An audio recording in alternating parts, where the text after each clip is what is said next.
Assalamualaikum warahmatullahi wabarakatuh. Perkenalkan, nama saya Saleh Sajidah. Saya dari kelas C3 Akuntansi dengan NPM 10219052. Di sini saya akan menjelaskan salah satu materi dari mata kuliah analisis laporan keuangan. Adapun materi yang akan dibahas kali ini adalah rasio likuiditas. Sebelumnya, mari kita mengenal pengertian dari rasio likuiditas.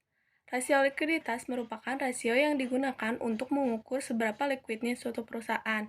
Dengan kata lain, rasio likuiditas berguna untuk mengetahui kemampuan perusahaan dalam membayar dan memenuhi kewajiban utang pada saat ditagih atau jatuh tempo. Lalu, ada tujuan dan manfaat dari rasio likuiditas. Yang pertama, mengukur kemampuan perusahaan membayar kewajiban jangka pendek.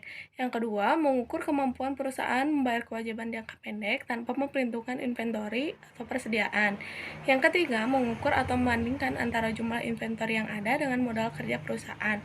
Yang keempat, mengukur seberapa besar uang kas yang tersedia untuk membayar utang. Yang terakhir, mengukur seberapa besar putaran kas. Selanjutnya ada jenis-jenis dari rasio likuiditas. Yang pertama ada current ratio atau rasio lancar. Rasio lancar merupakan rasio untuk mengukur kemampuan perusahaan dalam membayar kewajiban jangka pendek atau utang yang segera jatuh tempo pada saat ditagih secara keseluruhan. Adapun rumus dari rasio lancar adalah dengan total aktiva lancar dibagi dengan total utang lancar.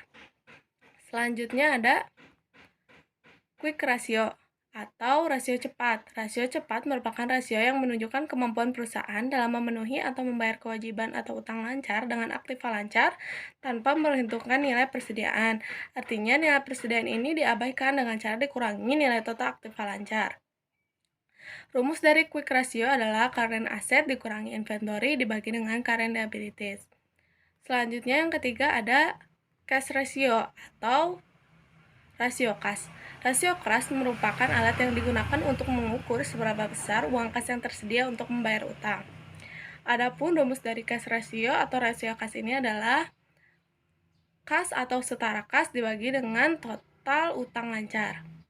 Selanjutnya yang keempat ada rasio perputaran kas atau cash turnover ratio. Menurut James Ogill, rasio perputaran kas berfungsi mengukur tingkat kecukupan modal kerja perusahaan yang dibutuhkan untuk membayar tagihan dan membiayai penjualan. Artinya, rasio ini digunakan untuk mengukur tingkat ketersediaan kas untuk membayar tagihan utang dan biaya-biaya yang berkaitan dengan penjualan. Adapun rumus dari rasio perputaran kas adalah penjualan bersih dibagi modal kerja bersih. Adapun modal kerja bersih ini dicari dengan rumus current asset dikurangi current liabilities atau nilai total utang. Nilai aktiva lancar dikurang dengan nilai total utang lancar. Selanjutnya yang terakhir ada inventory to net working capital. Inventory to net working capital merupakan rasio yang digunakan untuk mengukur atau membandingkan antara jumlah persediaan yang ada dengan modal kerja perusahaan. Adapun rumus dari inventory to net working capital adalah inventory atau persediaan dibagi dengan total aset lancar dikurang dengan total utang lancar.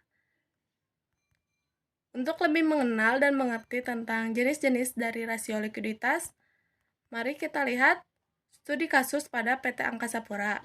Berikut adalah komponen laporan keuangan pada tahun 2015 dan pada tahun 2016. Bisa dilihat nilai dari current asset, current liabilities, inventory, kas dan setara kas, dan penjualan besi dari tahun 2015 dan 2016. Yuk kita mulai perhitungan dari jenis-jenis rasio likuiditas. Perhitungan rasio likuiditas. Yang pertama ada current ratio.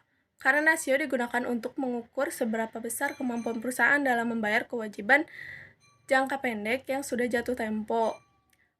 Untuk rumus current ratio adalah total aktif lancar dikurang dengan utang lancar. Untuk tahun 2015 sebesar 1,14 kali atau 1 kali dalam pembulatan. Untuk tahun 2016 senilai 1,56 atau 1,5 kali dalam pembulatan. Selanjutnya ada quick ratio. Quick ratio digunakan untuk mengukur kemampuan perusahaan dalam membayar kewajiban tanpa memperhitungkan persediaan. Rumus quick ratio merupakan Current asset dikurangi inventory dibagi dengan current liabilities. Untuk tahun 2015, quick ratio senilai 1,12 atau 1 kali dalam pembulatan. Untuk tahun 2015, quick ratio senilai 1,5 kali atau 1,55 kali. Selanjutnya ada cash ratio. Cash ratio digunakan untuk mengukur seberapa besar ketersediaan kas yang tersedia untuk membayar kewajiban. Adapun rumus dari cash ratio adalah kas atau setara kas dikurang dengan total utang lancar. Untuk tahun 2015, cash ratio senilai 2 atau 20% dalam pembulatan. Untuk tahun 2016 senilai 0,4 atau 40% dalam pembulatan. Cash turnover ratio.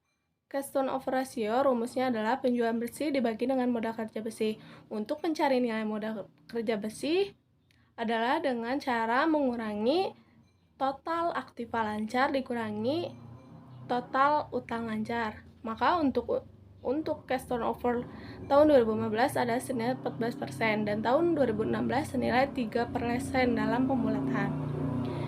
Yang terakhir ada perhitungan inventory to net working capital. Inventory to net working capital rumusnya adalah inventory dibagi dengan current asset dan dikurang current liabilities. Untuk tahun 2015, nilai net inventory to net working capital ada senilai 9% dan untuk tahun 2016, nilai inventory to net working capital adalah 2%. Hasil dan pembahasan. Yang pertama, current ratio pada tahun 2015 senilai 1 kali, pada 2016 1,5 kali. Standar industri adalah 2 kali. Quick ratio sebesar 1 kali pada tahun 2015 dan pada tahun 2016 1,5 kali. Standar industrinya adalah 1,5 kali. Cash ratio 2015 20%, 2016 40%. Standar industri adalah 50%. Yang keempat, cash turnover ratio pada tahun 2015 14% dan pada tahun 2016 3%. Standar industrinya adalah 10%. Yang terakhir, inventory to net working capital pada tahun 2015 9% dan pada tahun 2016 2%. Standar industrinya adalah 12%. Lalu, apa sih standar industri itu? Nah, standar industri ini digunakan sebagai acuan perusahaan dalam menentukan atau sebagai acuan dari kinerja keuangan perusahaan. Jadi, standar industri ini sebagai acuan dari perusahaan untuk menilai kinerja keuangan. Selanjutnya pembahasan. Kinerja perusahaan berdasarkan hasil perhitungan current ratio yaitu dianggap kurang karena masih di bawah standar rasio industri. Karena nilai pada tahun 2015 dan 2016 pada perhitungan current ratio masih di bawah standar rasio industri, artinya kinerja keuangan masih di bawah standar rasio industri dan perusahaan masih belum mampu dalam membayar kewajibannya. Yang kedua, kinerja keuangan perusahaan berdasarkan hasil perhitungan quick ratio pada tahun 2015 dianggap kurang karena masih di bawah standar industri dan pada tahun 2016 dikatakan cukup karena setara dengan standar rasio industri.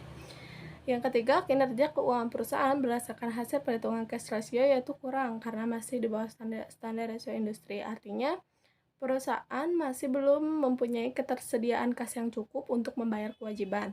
Yang keempat, kinerja perusahaan berdasarkan hasil perhitungan cash turnover ratio pada tahun 2015 yaitu cukup karena di atas dari standar rasio industri. Sedangkan pada tahun 2016 dianggap kurang karena masih di bawah standar rasio industri.